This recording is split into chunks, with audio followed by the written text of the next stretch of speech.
Here are 5 things we learned in the beginning of the Arne Slot era at Liverpool after a 2-0 win against Ipswich Town. I think an overview has to be that this result has gone right under the radar. I think a lot of football fans have sort of said, yeah, what is to be expected? Of course it was on some level.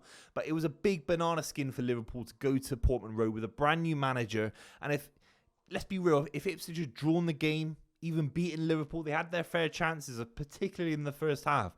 The amount of criticism that would have instantly been applied to Arne Slot would have been absolutely huge. This is one of the biggest jobs in world football, and there's a brand new manager just replaced one of the greats in the Premier League era, Jurgen Klopp. And I think Arne Slot did some beautiful things to kind of spread out the kind of pressure and kind of make some tactical changes where it became a pretty standard, a pretty well-executed 2-0 win. We have to start off with the Quansah substitution at half-time. I'm going to talk about the tactical reasons behind it. Ultimately, Quansah lost so many duels in that first half. Ipswich arrived in the game in a way that I'm not really prepared for. In the Championship, very, very possession-based side.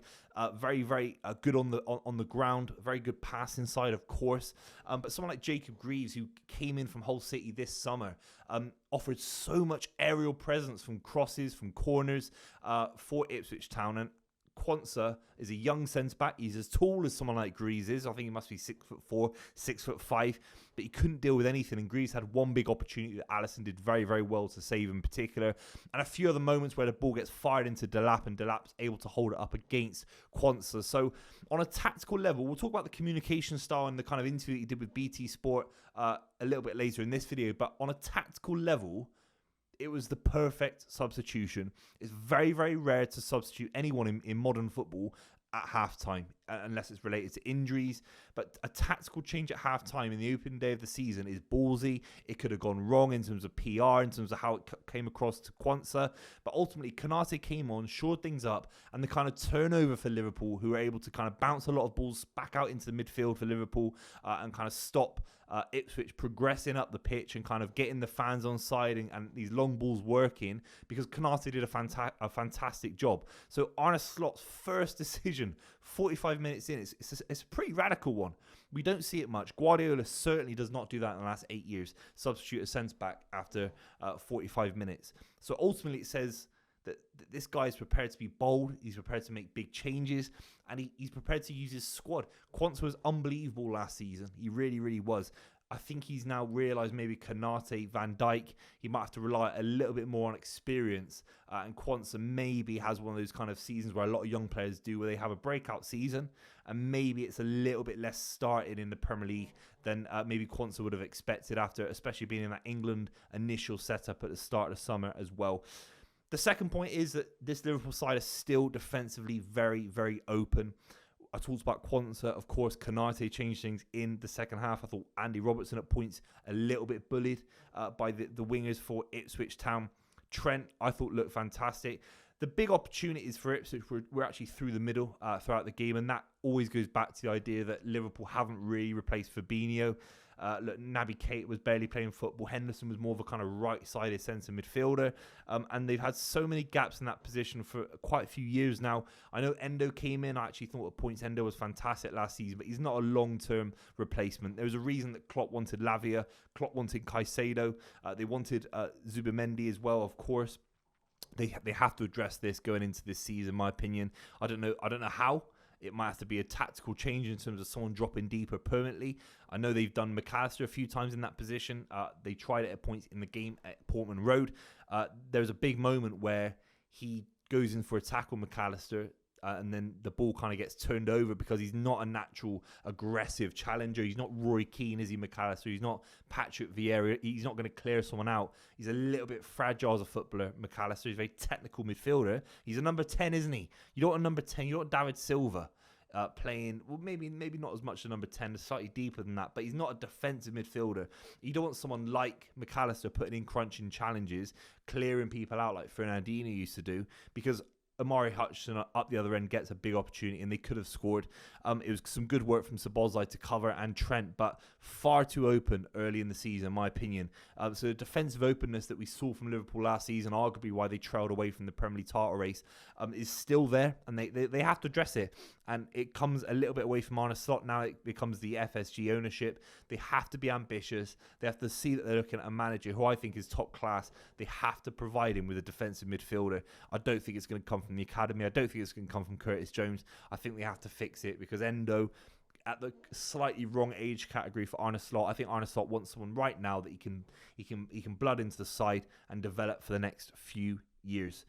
The third point is a bit obvious, but the reliance on Diogo Jota, Trent, Salah in particular, 3 outstanding performances. Trent, when he's driving through midfield, creates so many chances, and the way he plays that ball into Salah that goes into Jota for the first goal in the second half, it was outrageous.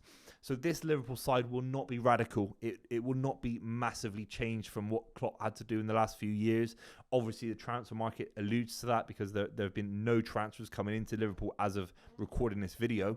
And that means that Arne Slot's era will begin with kind of the Jurgen Klopp, the back end of the Jurgen Klopp era. And that's not a bad thing. You can rely on world-class players no matter who you are. And Trent finding that ball into Salah was an unbelievable pass. And Salah obviously gets the goal as well. Diogo Jota is the interesting one. Because Diogo Jota last season got 1 in 2. He played 30-odd games, scored 15. Only 10 in the Premier League.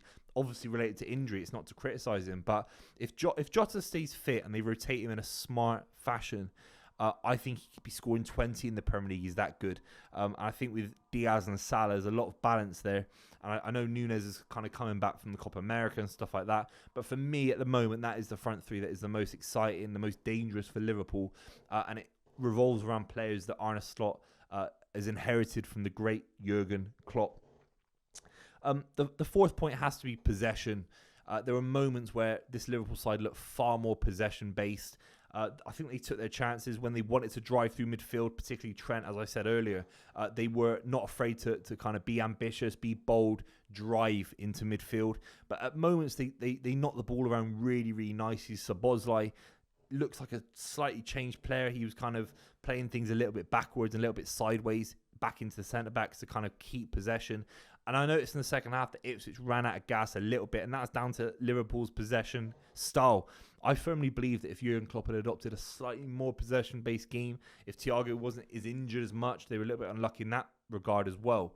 I think Liverpool could have done slightly better in a few more Premier League campaigns, maybe won a couple more Premier League titles, if they'd up the amount of possession that they had. They always had a lot of possession. They were always one of the best sides in Europe. But I think this Arne Slot kind of style will be a little bit more, that kind of classic Dutch total football vibe, where I think that Liverpool will be a little bit more cautious on the ball and not risk it all the time. Trent, Robertson, these guys loved risking those kind of long diagonals into Mane, into Salah. I think that's gone a little bit. I think this Liverpool side will transition into a possession-based side, and that's why they rocked up at Portman Road, one of the best possession-based sides in all of England. I know it's Ipswich compared to Liverpool, don't get me wrong, but Kieran McKenna is a purist. Kieran McKenna wanted to dominate the ball at Portman Road as much as he could against Liverpool, and they got 36% possession. So it says a lot about this Liverpool side. They got the technical ability to do that to a side like Ipswich, and I think Arne Slot wants to do that as well. The intent is there. And the final point has to be that Arne Slot's communication style, his PR, is very, very different to Jurgen Klopp. The way he came out and talked about the Quansah substitution on TNT Sports, it was a little bit cold. It was a little bit straight to the kind of bone, straight to the point. And that is going to be a PR style that Liverpool fans, that the media, and of course the players listening to some of these interviews will have to get used to. He seems very, very blunt. He seems very, very terse on some level. And I find that interesting. It might be the wrong thing. It might be the right thing. I know Liverpool fans love Jurgen Klopp's kind of passion, his angry rant sometimes. Obviously got a lot of Liverpool fans on board, as well as the kind of exuberance when Liverpool would win.